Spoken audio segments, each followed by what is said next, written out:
Thanks for those that tuned in on Friday for the happy hour with Boditrak with my partner, Terry Hashimoto. If you're not following him, you're missing out.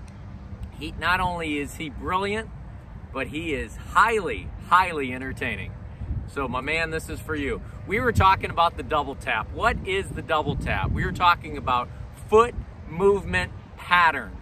What are a few foot movement patterns that you at home could try and see what works for you? And how do you train them? Well, I've got the Sheftic pressure board here. Basically, it's a board about as wide, a little bit wider than my shoulders, and it's got something in the middle right here.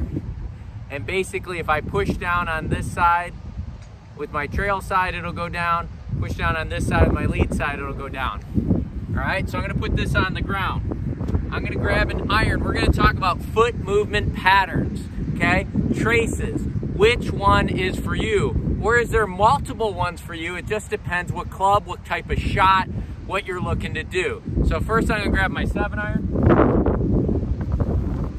And then we will get into bang, bang, the double tap. All right, so the first foot movement pattern, this one's owed to Bob Toski. Bob Toski used to teach everybody to set up almost 60% on their trail side. Now remember, this was mostly to amateurs, especially brand new to the game. And he said, basically, if you set up a little bit on the trail side, you're going to be swinging to that side. In the backswing, you're already preloaded, and it would help you go forward on the downswing, which is what amateurs need the most. So on the pressure board, it looks like this. Get up on this board. I'm gonna move it back a little bit so you can see it. Okay, so I'd set up a little bit on my right side, swing back, and then go forward. Now, is that what the guys on tour are doing? No, but I said an absolute beginning level golfer, I love it. As long as the emphasis there is getting into the lead side.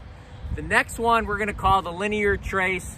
Basically, I'm gonna start on my lead side, go to my trail side, trap and hold it on my lead side as soon as possible and follow through. That's what we call a linear tracer. Basically, that one's very optimal for scoring clubs, iron play.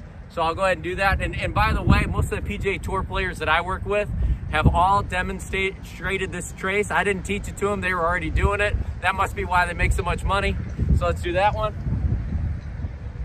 So I'm on my lead side. I'm gonna get to my trail side very early, okay? So lead side, trail side, lead side, and then I trap it there. If I trap it there, my trace is going in the direction my swing will be going, and obviously that creates the linear center of pressure pattern, and it is optimal for consistency. So again, if you aren't brand new to golf, you've been doing this for a while, but you've been worried about consistency. How can I do things consistently, have better contact? That's the one to try. The next one is backing up, or the Z trace. So what is that? That would be, and again, all the best players that have the most club head speed are always very, very quick with their center of pressure. Remember my other video where we talked about the Donkey Kong and Kyle Berkshire? They're very, very quick with their center of pressure, but a Z trace is basically a backup trace. So I'm gonna get on my lead side. Now I would recommend this more for a driver, so obviously the ball is teed up. So I'll switch it up here. We're gonna go on the lead side here. We're gonna go on the trail side, and we're gonna go on lead side. We're gonna go on the trail side, and then finish on the lead side. So basically through impact, that trace is backing up to my trail foot. This is something that you're watching with a Justin Thomas, or guys that have the lead side off the ground, okay? Because having that lead side completely off the ground obviously has implications on handle raise and attack angle you need to be hitting up if you want to hit it far. Last one, as promised, and what we unveiled on Friday, Hash and I, was the double tap. What is the double tap? Well, I told him that sounds like a hitman, you know? You gotta use the double tap to kill the ball.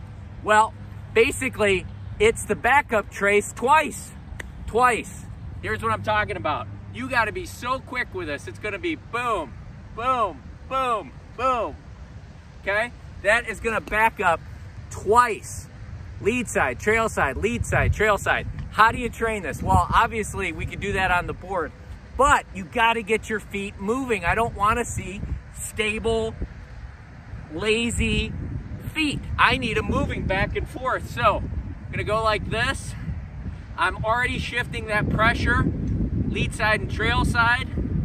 And if you want to create, you got to get moving to create speed. So double tap, quick to the trail side, quick to the lead side, quick to the trail side, quick to the lead side, quick to the trail side, lead side. That little last peak being on the trail side is going to impart all you can handle with club head speed